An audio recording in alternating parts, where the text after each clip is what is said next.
Good morning.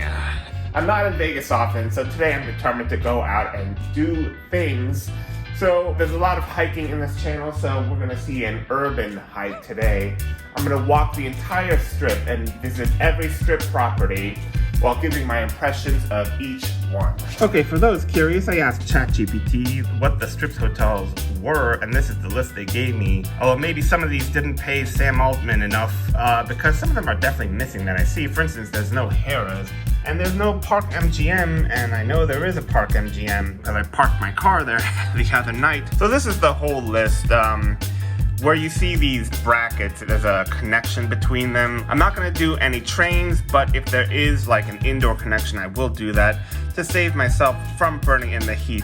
So I dressed myself for desert wandering and set off from my hotel room on the 53rd floor of the Vdara Resort and Spa and take the elevator that makes my ears pop down to the ground floor and start my journey. As I'm out the door, I start the timer and head towards the first hotel on the list, the Aria.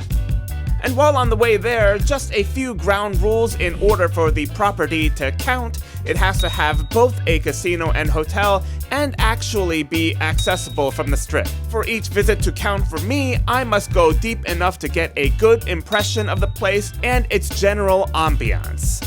For properties with a distinguishing feature, I will try my best to visit it if it is free. For instance, I will not go up to the Strat Tower since it costs money, but I will go and see the flamingos at, I'm forgetting the name of the hotel right now, sorry. Anyways, now that we know the ground rules, I am off. And I know the Aria pretty well at this point since it's right next door to the Vdara. The Vdara does not have its own casino and bar, so Vdara guests are encouraged to gamble and party at the Aria. Overall, I like the high ceilings especially, and the clean, modern aesthetic. It's got an earthy theme with just enough gold so as not to seem tacky, and I was surprised that it opened over 15 years ago in 2009, as everything still felt very new and fresh.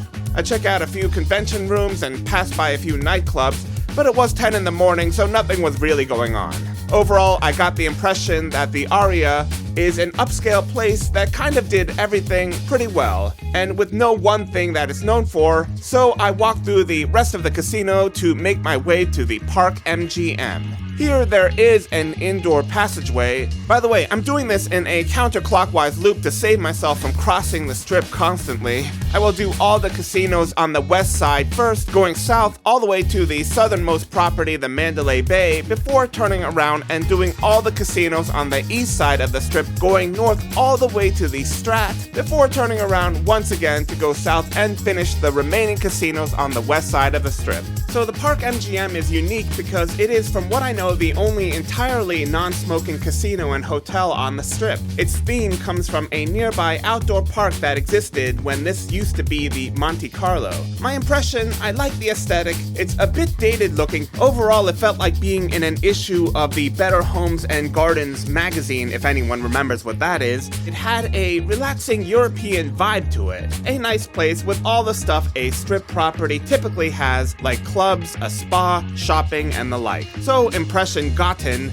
No more indoor passageway for me, as I have to cross the street now in the blazing desert sun to the next casino hotel, New York, New York. And right away, I like it. As opposed to the Aria and Park MGM, there was actually a good amount of people here, so it automatically made the place feel more lively. And I'm gonna pretend this camera angle was intentional and not me failing to notice that my gimbal was stuck. It did have a New York type of feel to it. I thought it was really cool how it simulated nighttime and you could gamble in the dark with this planetarium thing going on. Defining feature for New York, New York is the skyline, or perhaps the roller coaster. The iconic skyline, by the way, is much better viewed from the south, as I would learn while taking the bridge to the next property, the Excalibur. I've gone a little over a mile. These blocks are huge. Casino blocks take up so much space. Obviously, the overarching theme here is the castles and the King Arthur kind of stuff. From the outside, it looks breathtaking. As you enter the Excalibur, the inside kind of looks like how you would imagine a castle to look like if it was made out of plaster. Beyond the main lobby, the castle theme didn't really extend that much into places like the casino, as it all looked fairly normal. This property is definitely more themed towards families with an arcade and the Tournament of Kings show, but despite the family theme, it definitely smelled more like cigarette smoke here than in other casinos I've been to, so much so that I wanted to get out of there as soon as possible. I eventually find my way to the next property by way of the second floor. And here there was surprisingly little theming. It was hard to tell that I was actually still in the Excalibur. In fact, it looked like a shopping mall, complete with stuff that I couldn't afford, and a food court, including the first buffet I've seen so far today. Eventually, though, I do find the connecting tunnel to the next property, the Luxor. Well, that's a first.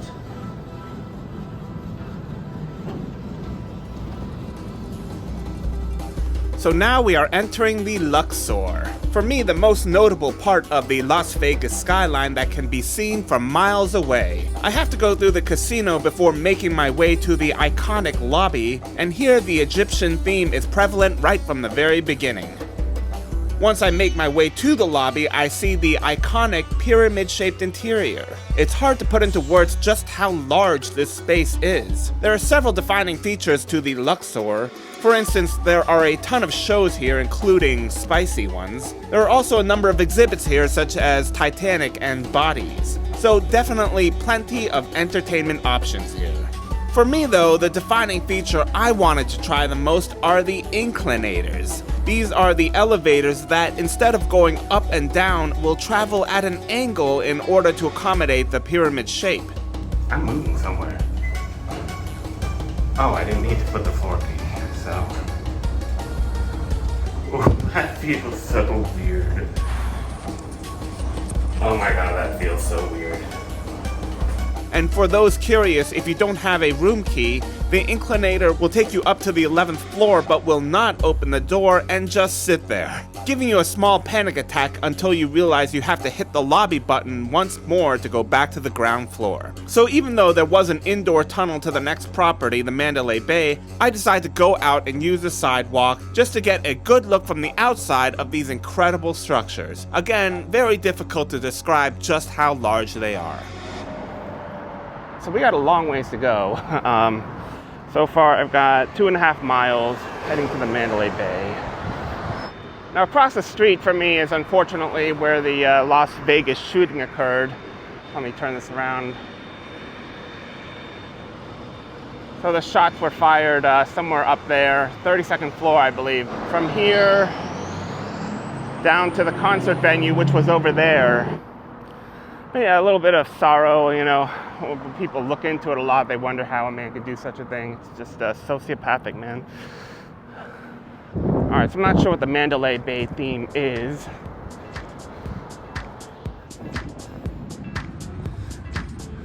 Oh, it's pirate themed. Mandalay Bay, right, like sailing the seven seas kind of thing. Exploring new lands, I can dig it. After about a quarter mile just to enter the building, I was pretty impressed with the theme, and it felt upscale and tropical. I imagine this was the goal, especially with the property's most unique feature, Mandalay Beach. The Mandalay Bay's aquatic area itself is several acres large and includes a wave pool and lazy river. Sand from an actual beach is imported here just to give it that beach feel. There's also an aquarium to really drive home that resort by the sea motif. Okay, now I'm just gonna check out the casino real quick. But yeah, nice, a little bit classier than the Luxor. Less cigarette smoke as well, I would say. So we got like a combination shopping mall and casino floor here. Overall, I would say this is nice. Anyways, if you want to feel like you're at the beach even though you travel to the middle of a desert, this place is definitely worth looking into. Being on the southern end of the strip, it's also on the quieter side if you want to avoid crowds. Now it's time for me to turn around and head north, so I decide to cross to the other side of Las Vegas Boulevard to do the casinos on the east side. But yeah, now going northward on the eastern part of the strip casinos. Starting with Tropicana, though I can't see it right now. I'm not sure which one it is. I see MGM Grand, which is supposed to be the second from the most south. Yeah, we'll have to see. So I apologize because common sense would betray me here. I wasn't sure if I thought the Tropicana would just materialize out of nowhere, but I kept looking for it since it was on my list. Suddenly being surrounded by construction equipment didn't clue me in either. Eventually, I would put the pieces together though, and learn that the Tropicana was demolished in October of 2024, about 11 months before my visit. This construction site also meant that I had to cross the street, again. This elevator is just to cross the street back to the east. Because Tropicana is no more, I'm pretty sure that's what happened and why I can't find it. I had to cross the street for the construction and I have to go back to the east. So, lots more walking than I thought. After seemingly forever, I finally make it to the MGM Grand. This is actually my second time here, and if I could sum up defining features, it would be dining and entertainment from names you've actually heard of. There's David Copperfield, Morimoto, Tom Colicchio's here, Cirque du Soleil, so MGM Grand probably has a huge leg up in dining and entertainment just due to brand recognition. I saw less people in the actual casino though. I know opinions on design are subjective. Personally, it looks very dated with the turquoise carpets and superfluous gold. It's held up better than other properties that launched in the 90s, but not my taste personally. Okay, so I gotta go walk across the casino again. I have to kind of go up northwest to an exit on the strip. We are approaching 5 miles on the walk. I thought there would maybe be a connector to the next property, Planet Hollywood, but if I bothered to look at the map, I would have realized that that would be impossible. Speaking of map, let's correct our AI-created one right now. The Tropicana is out, and we added the Park MGM earlier. That brings me to 7 casino hotels, traveled with an estimated 18 to go, but believe me, there will be more edits to this map as I go on. Anyways, the space between the MGM Grand and Planet Hollywood is something very similar to Times Square in New York. Lots of shopping, lots of people trying to peddle various things to you, photo ops, show tickets, a good time. Here you could get prices slightly cheaper than the resorts, but still tourist prices for sure. You're gonna see a lot more vendors on this part of the strip, but this is all shops. There's no casino here. The next one will be Planet Hollywood. I'll be in the same level north-south-wise as my starting point. Seeing the aria again gave me a little boost to morale. Furthermore, Planet Hollywood was now in sight. I've now done all the properties south of my starting point and was returning to the center of the strip. Center Strip, by the way, is where you'll have to use these pedestrian walkways to cross the major streets. While they're not too bad, some of them force you into commercial areas where you're simply bombarded by shops. Speaking of retail bombardment, shopping is the unique feature of Planet Hollywood since it features the Miracle Mile of shops in addition to the usual casino hotel fare. The Miracle Mile is the first thing I encounter, in fact, and it's a shopping mall. Not sure if it was actually a mile, but certainly felt like it. The place did feel lively though, with heavy foot traffic. This was the first Caesars property I've been to, and one thing I'll notice about Caesars is that they sure like the color purple. No, not the book, the actual color. Overall, I thought it was fine, a bit of a weird, eclectic, retro design. Air quality was decent. It neither wowed nor offended me, so I move on to the Paris. So this is the unmistakable Paris Las Vegas, featuring scaled-down replicas of the Eiffel Tower as well as the Arc de Triomphe. Inside, the Paris tries to simulate street life in the global destination city. Its defining features are the French-style streets and fake sky. I remember being wowed by this during my first visit in 2006, and I still think it's a cool resort. I've never been to the actual Paris, but I like how thorough the theming is, details down to the lampposts, signage. It's all very elegant as well. These chandeliers are gorgeous. For entertainment, there are theaters here, very sophisticated. My only complaint was that it felt a bit claustrophobic after a while. I really like the old school feel. I don't know, my throat is getting dry. I'm now approaching almost 7 miles and 3 hours. I saw a sign saying this was the way to the next casino, which is the, I'm forgetting what it's called now. Alright, just like that, I'm in the Horseshoe. Paris was nice though. Had a lot of action, a lot of people. The northern end of the strip definitely has a lot of people. Okay, so for the next 3 casinos, we need to make a quick correction to our ChatGPT created map, as the Bally's is now the Horseshoe, where we are now. Following the Horseshoe are the Flamingo and Link, and I will actually go through them all in quick succession because I have a secret that these casinos/hotels don't want you to know. Yeah, they're basically the same hotel. They all have relatively low ceilings, were pretty smoky, and immediately I smell smoke. The layouts felt older, which would make sense because the original buildings were all at least 50 years old. A couple of them are probably haunted. The Horseshoe itself used to be the original MGM Grand, and in 1980 was the site of a huge fire that killed 85 people. The MGM Grand would rebrand to Bally's before becoming the Horseshoe. I don't know, pretty empty casino, I gotta say. I mean, compared to Paris, which has a much livelier atmosphere. So I feel like for a while we've been in MGM land, and now we're firmly in Caesar's land. The Flamingo stands out, I suppose, because it is the oldest property on the Strip. It started off in the 1940s under control of the Chicago Mafia, with Bugsy Siegel listed as an owner. I'm not sure if the mob actually conducted business there.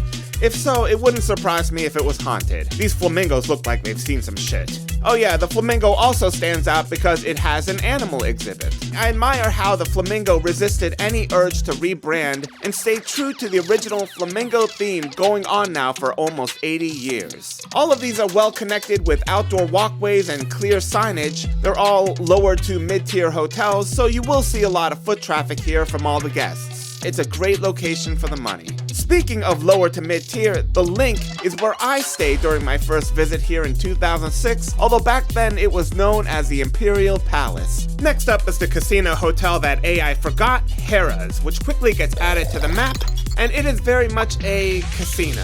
There doesn't seem to be much of a theme here except unapologetic purple. It was a little too well lit for my tastes and felt a bit clinical also. It does have all the Las Vegas resort elements. Moving on, definitely no walkway to the next property who probably doesn't want anything to do with us riffraff. It's none other than the Venetian. I have to say, it's a huge juxtaposition from Harrah's, Link, and the one right before it, because all of those were a little bit underwhelming. But yeah, so these are huge. I'm sure they're connected.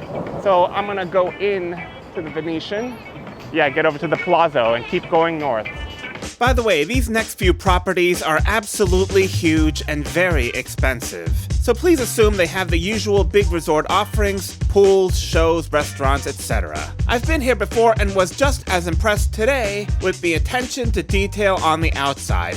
Every square inch of the facade was well thought out and attractive. Inside though, I don't know. In terms of the fake cities of Las Vegas, this felt the most fake. At the room rates the Venetian charges, I feel this should have been done much better with real stone tiles for the walkways and maybe more greenery. I also felt there was way too much space dedicated to shopping, but maybe that was the whole point. Yeah, but a lot of Las Vegas, I have to say, is pretty much a shopping mall. And for someone that doesn't like to shop, it's not great. A nice change of pace, beautifully air-conditioned, no smoke smell.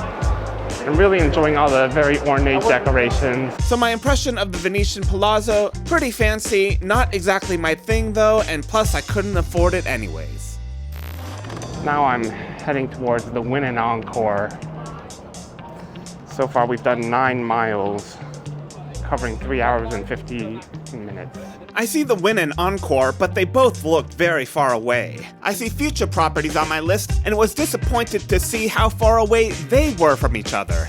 I get my closest view of the Sphere, which was nice, but I still knew there was a whole lot more walking to go.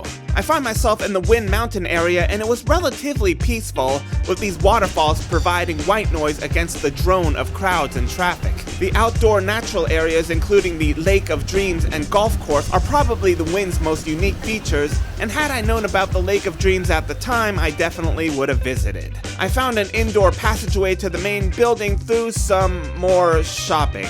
It wasn't too bad though, because I immediately liked the interior. It felt bright and airy. Las Vegas is not short of sky, so the Wynn taking advantage of natural light was a win in my book. I loved how vibrant the colors were as well, and how elegant everything was, despite not borrowing from any one style or time period. So So far, I admit the Win and Encore have been my favorite, and I give them huge credit for doing something completely original. It just goes to show you don't need to copy some theme to be successful. You just need great designers and planning, along with solid execution. The Encore feels slightly different, though it's hard to describe exactly how. Overall though, I like them both. Being this isolated, they're also less crowded and felt like a more refined experience. Alright, this is the Encore. Arguably the most beautiful place I've been, yet it's very deserted. It is beautiful here, but not a lot of people. Now I'm just trying to find the way out. Okay, I'm heading southeast, so I need to...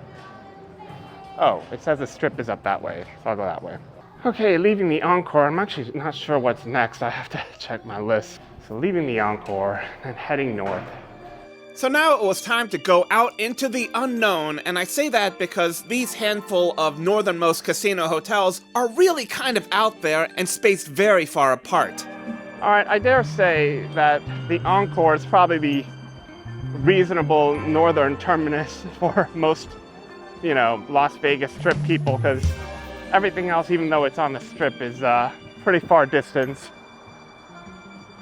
So yeah, I can't even see the Sahara. I can see the Strat. So I would need to go several more blocks while crossing several major streets to get to the next property on my list, the Sahara, which so far isn't even in sight. Along the way, the streets become much less glitzy and there's a lot less foot traffic. I'm not sure what kind of tourist comes to Las Vegas to shop at the Ross, so I'm going to guess this is more geared towards locals. I've now surpassed 10.5 miles on my tracker with just under 4.5 hours elapsed. This was taking much longer than I initially thought.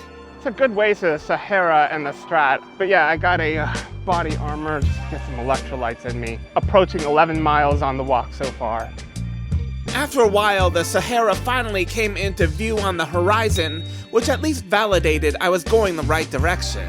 I would pass the Las Vegas Convention Center as well, which helped explain why guests would choose to stay this far north. I kept seeing this huge blue wall getting bigger and bigger in my field of view. It had a bunch of branding, and I finally realized that it's the newest casino hotel addition to the Strip and now tallest building in the state of Nevada, the Fontainebleau. It finally launched in 2024 after over a decade in suspended development. This definitely gets added to the list.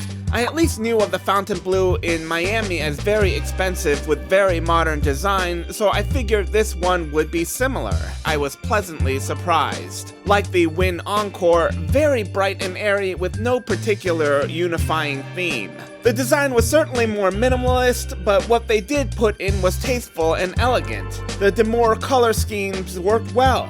The atmosphere was calm, refined, and luxurious. But maybe it was calm because there weren't a whole lot of people there. I'm guessing some of that had to do with awareness, as I'm a fairly average tourist and didn't know much about it, and I'm sure the isolated location doesn't help. Alright, leaving Fontainebleau. Nice to get out of the sun for a little while. And now I'm coming back to the Las Vegas Strip. Alright, continuing north now. Now done with the Fontainebleau, I would find myself heading north once again, with still a pretty long way to the Sahara. Furthermore, there wasn't a whole lot going on with a construction site to the east of me and a giant hotel to the west. I did kind of enjoy the relative tranquility as the sound of slot machines and crowds was starting to get to me. Yeah, so far so good. I gotta say at nighttime though, this could be pretty isolated, and there's some sketchy people hanging around in the early morning hours. Alright, finally approaching the Sahara. Now I know why it's called the Sahara, and it feels like crossing the Sahara to get here.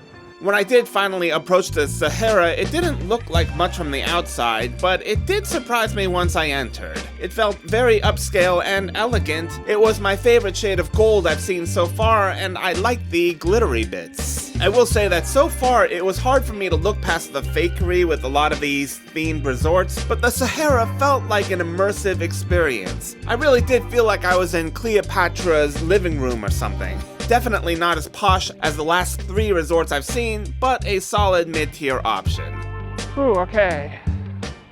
To the Sahara, finally going to the northernmost casino property on the Strip, which is the Strat. It's on the other side of the street though, so I have to figure out where to cross. So I'll probably cross here on Sahara Avenue. Yeah, there's the Strat right there. Whew. We're 12 miles in. I get to the border with the city of Las Vegas. In case you don't know, the Strip is technically not in Las Vegas, but in unincorporated Clark County. Beyond the sign, the Strip ends, and after a while you'll find the original downtown, where supposedly all the cool, informed tourists go. As I'm woefully uninformed, I enter the Strat. And yes, it's a perfectly fine casino hotel. It's, as the kids say, mid. The unique thing with the Strat is of course the tower, but there are also a bunch of rides here, and it is the home of adult mini golf. There is also spicy entertainment here, another reason to get your steps in and visit the Strat. No way of getting around it, the location sucks. You're too far from downtown, too far from where the action is on the Strip, and there are sketchy people around. I would guess the people who stay here probably found a deal online and booked it without really understanding where it was located. I would be very surprised if the Strat had many repeat visitors. Alright, I'm pretty much at the northernmost end of the Strip now. My impression of the Sahara I kind of liked because they had like Egyptian music and that theme going on. I actually like the music in there. The Strat, this casino is just like any other, but there are so many sketchy people on the walk up here. And this place is isolated, and there were like people tweaking out, like no joke, people tweaking out. Alright, I'm now leaving the Strat, heading back south. Unfortunately, I have to go through Tweaker's Alley one more time. So it's an entire mile to get to the next property, the Circus, giving you a good idea of just how isolated these northernmost properties are. Alright, we're at 13 miles, did a good half marathon so far, and we're heading back south on the west side. A few more hotels, casinos to go. That last mile was probably the fastest I've done because it was sketchy. I didn't feel safe there, and it's 3:30 in the afternoon. Imagine what it's like after 10 p.m. or so. I'm a little bit eager for this to be over. Not gonna lie, not something I'm gonna do again. Anyway, let's continue on. After passing by a huge empty lot, I passed this giant hotel to the right of me, while also seeing the Fontainebleau on the other side of the street, as well as other Strip properties I've already done, and I felt glad that I was finally getting out of no man's land and back to civilization. The entrance to the Circus is set back quite a ways from the Strip, and as I walked there, my first impression wasn't great, as it looked a bit run down from the outside, and while it's a bit better on the inside, at the end of the day, it can't escape its now thoroughly baked in 1970s basement vibe. The ceilings were low, the atmosphere was smoky, the lighting wasn't great, and it felt just about as old as its 1968 launch date would suggest. It felt dingy, which is, in my opinion, just about the worst thing a casino hotel could be. So the unique feature here are the actual circus performances and the Adventure Dome indoor theme park. I knew I missed the circus performance for the day and didn't know about the Adventure Dome at the time, so I unfortunately missed it, forever putting an asterisk on this speedrun. I know it's a lower tier option, but in my opinion there are better offerings even at the lower end of the market, and I was happy to move on. Just left Circus. It didn't really have a circus theme inside, I have to say. I guess I'm going over to Resorts World. So now I was on to Resorts World, which is the second newest property on the Strip, taking over the site of the historic Stardust Casino and opening in 2021. The Conrad and Hilton are the resorts that make up this world, I guess. Not entirely sure. I enter by way of the district, and what can I say, it looks like any other shopping mall built in the past decade. Not really a bad thing, but certainly not anything original or innovative or interesting for that matter. I like the high ceilings and the air quality was good, but again, I'm not sure why a property this new would feel that the one thing the Strip needed was more places to shop. It seems like a good amount of space is dedicated to dining and nightlife, but again, that's not something the Strip is exactly lacking. Yeah, so once again, this is very much a shopping mall kind of experience at Resorts World. Yeah, I like it, very modern feel here. Not a whole lot of people though. If shopping isn't your thing, this is a huge resort with all your usual amenities, so I'm sure you can find something else to do. There are more business-related spaces here also, adding to that corporate feel. so I leave Resorts World with an overall good impression as a solid higher tier option. A bit isolated, so it wouldn't be my first choice, but I certainly wouldn't mind staying here either. As I check my map to find my next destination, I realize major changes need to be made. The Trump Hotel is out because it is very far west of South Las Vegas Boulevard and doesn't have a casino either. Fashion Show Mall is out. No, not a misnomer, it is actually a mall, and with no casino or hotel, it doesn't qualify under our rules. Moving on, here we are at the Fashion Show Mall, but only because we have to be, since they got rid of the sidewalk here, forcing you to go in to get to the southern side. A dick move in my opinion, which frustrated me even more when I got lost there and had to ask someone for help to get back to the strip. Whew, finally left Fashion Show Mall. That place tries to trap you in there, man. I was just going in a straight line and going west and more west into the complex. Thank goodness that I'm back on the strip. So I was getting pretty tired by this point, but got the tiniest boost to morale when the Treasure Island came into view. Okay, nice. A walkway at least to Treasure Island. Out of all the family-themed resorts, this was by far my favorite, as it felt more modern than the Excaliburs of this world, for instance. The air felt fresher, and I personally preferred the pirate theme over castles or pyramids, and I thought it was well done. There is supposedly a pirate boat somewhere on premises as well. Cirque du Soleil is here, so this would be a great pick if traveling with family, and it's a decent location. Quick edit to the list, the Mirage gets taken off. To be honest, when I saw the Mirage sign like this from my hotel room, I thought, holy crap Mirage, you need to step up your game and fix your sign. But on this walk, I realized that the sign was like that because it stopped operations in 2024 to make way for the new Hard Rock Casino currently under construction. Kind of sad, but I was also happy that it was one less casino hotel I needed to do. One final edit to the map. My ending point, the Vidara, is disqualified since you can't get to it from the strip and it doesn't have a casino either.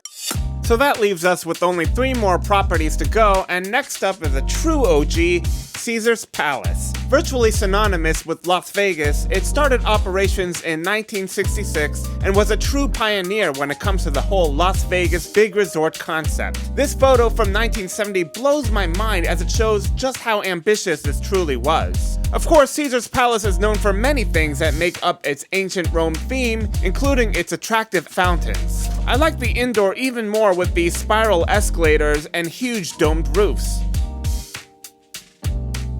I wasn't a fan of all the shopping, but then again, it's nothing unusual for Vegas. Despite being a 1960s era property, Caesar's Palace did a good job feeling fresh and modern throughout all these years. I see there's fake sky here as well, which I thought was pretty well done. Anyway, it's nice to see a bit of cooperation between rivals, as Caesars didn't make it too hard to get to the next property, the Bellagio. Another staple of the Las Vegas Strip, the fountains are undoubtedly one of the most well-known and popular tourist attractions. It was no surprise to me to learn that Steve Wynn of the Wynn Casino developed this, as the Bellagio shared lots of elements such as vibrant colors, and like the Wynn, I thought it was tasteful, elegant, and I was a huge fan. Unlike the Wynn, the Bellagio was packed with people. It was definitely the busiest casino I had been to thus far. I then make it to the walkway connecting Bellagio with the last hotel on my list, the Cosmopolitan. The Cosmopolitan, or Cosmo, launched relatively recently in 2010.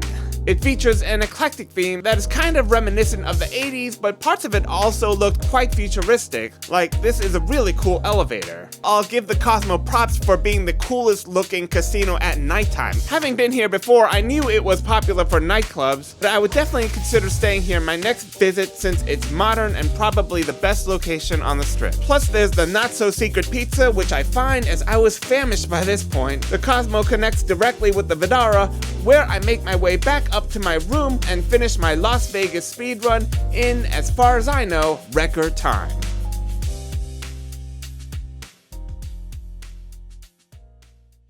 Back in my tower in the sky, having done every single Las Vegas Strip casino within reason. Oh, I'm tired. I thought that would be like 4 or 5 hours. Took just under 7 hours. So anyway, that's it for the Las Vegas Strip. And now that I've done it, please don't do it. It sucks. I'm just gonna digest this for now and just kind of settle back down. But I will have some thoughts and conclusions. Thanks so much for watching. Anyways, here are those thoughts and conclusions as I break up the casino hotels first into price tiers, and then pick 2 of my favorites from each tier, followed by acceptable properties where I wouldn't mind staying, and then any properties I wouldn't stay at and why.